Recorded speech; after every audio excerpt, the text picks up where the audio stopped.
Imagine a game where one single mistake can result in the complete loss of one of your characters. Well, don't worry, you don't have to imagine anymore, because in Dragon Ball FighterZ, this is the new reality. Over the past few years, the game has undergone significant changes. It's become a lot easier to complete a touch of death combo and a lot more common than it used to be to see in a real match. He's dead. This is a TOD. This is a TOD. Sparkless TOD. But I know you've laughed this 100 times. But let's rewind and take a closer look at how we got here, because it didn't always used to be this way. Back around 2019 to 2020, when I first started playing, TODs were a rare phenomenon. For those unfamiliar, TOD stands for Touch of Death, meaning a single combo could wipe out your opponent's entire health bar. So back then, the only TOD I can imagine seeing in a normal match was something like...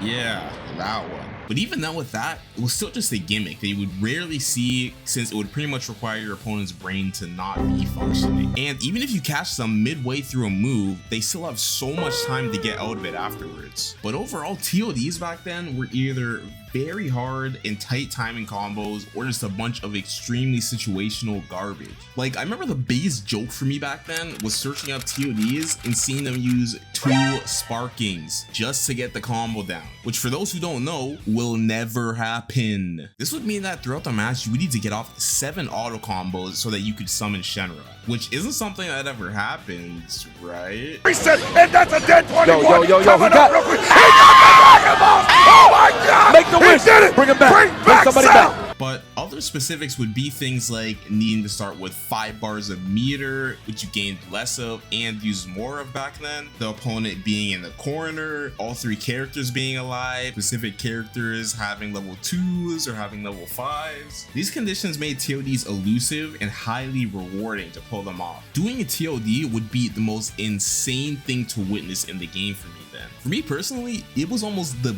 pinnacle of skill. Being able to show off your hard and complex combo that you've learned and all that work that you put into it for a hype combo that kills in one hit. And as I improved over the years, I started landing more TODs in actual matches. Though I was getting better at the game with the amount of time that I was putting into it, that by far wasn't the only reason, since the game has evolved drastically. The changes weren't just minor adjustments, but complete changes to damage scaling, combos, and newly released characters, all getting some sort of new bullshit that other characters didn't have. Character-wise, in my opinion, this wasn't a huge deal until some of the last DLCs they ended up releasing. But overall, plenty of new combo routes and extensions were added, including C Assist, which allowed you to combo off of many things that weren't possible before, like certain air combos, and being able to land Dragon Rushes at the end of combos, which would otherwise normally drop. And with something even bigger than that, we have the Zenkai boost. Zenkai boost, as I call it, but mainly known as limit break, was something really cool that they added into the game as a comeback mechanic that makes you do more damage when you're on your last character. Before this, if you lose your other 2 characters, you're practically fucked. The chances of you getting a comeback are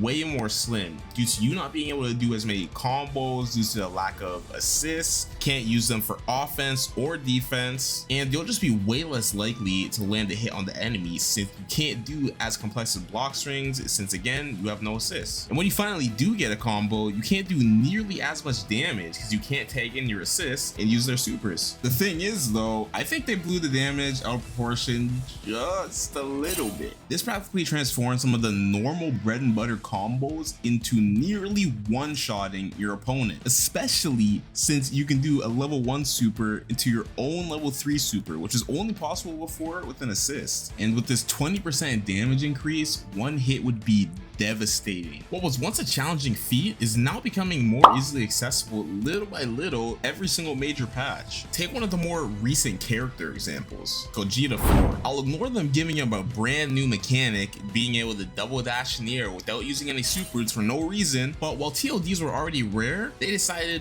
fuck it, and gave Gogeta a level 3 super that once powered up, what do you know? Now you die in one hit. Android 16 we talked about earlier as something just like this. So what's the difference? The difference is Android 16 was more of a fun gimmick that you'd hit once every blue moon on your friend who's brand new to the game. But now comparing it to Gogeta, it is literally part of this guy's entire kit. All he's gonna do is a little power up 7 times. Not that this is gonna be something that happens in every single match, but it's a huge amount more common than anything before. Like, this guy has combos where he gets multiple charges throughout. He can even do it during a fucking block string, and even as an assist when he's not even out. This shit makes me question the game's direction. What was once a casual and competitive skill-based experience, it feels like it's almost becoming more of a party game. And honestly, that's alright if it's a party game, because it's better and more people get to have the fun at the end of the game's life cycle since it's already been out for so long. Like, thinking of Budokai or Spiking Zero type games, they're typically extremely fun and usually not balanced competitively because they're not usually made to be something that's strictly competitive.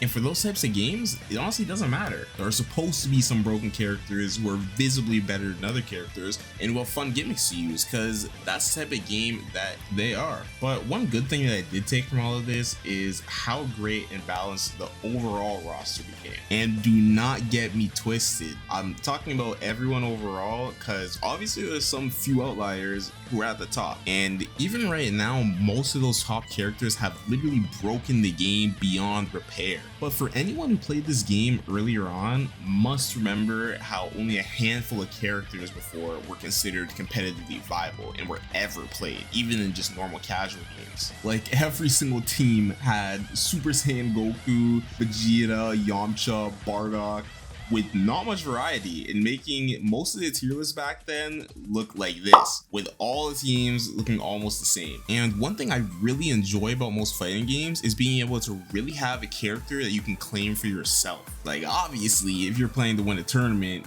you're going to be wanting to pick the best of the best. But now in recent times, for the most part, you can pick whoever you like, and whether it was you liking a certain character's combos, design, or just played them in every Dragon Ball game you've owned. But if you learn your team really good, you can play them without having to cry too hard about tier lists and that your character needs a buff, which for sure was a problem before. But compared to seeing 5 characters played ever and seeing a little bit more diversity, I don't mind. So to answer my question from the start of the video, I would say in present fighters is for sure easier to do high damage combos and TODs. Normal hits can now easily go into insanely high damage bullshit combos, and this simply is the reality. And honestly, it's unfortunate because I love the complex aspect of Touch of Deaths, and losing that is, honestly, it sucks. But overall, nearing the end of the game's life cycle, I'm glad people can hop on and play to have some casual fun. Dragon Ball FighterZ is and has been my favorite fighting game for a very long time, and I think it'll be extremely hard to ever top it. But during my time playing it, of course, I had to have some of these questions in my head. So let me know what you guys think about the direction of the game during the end of its life cycle. But other than that, see you next time.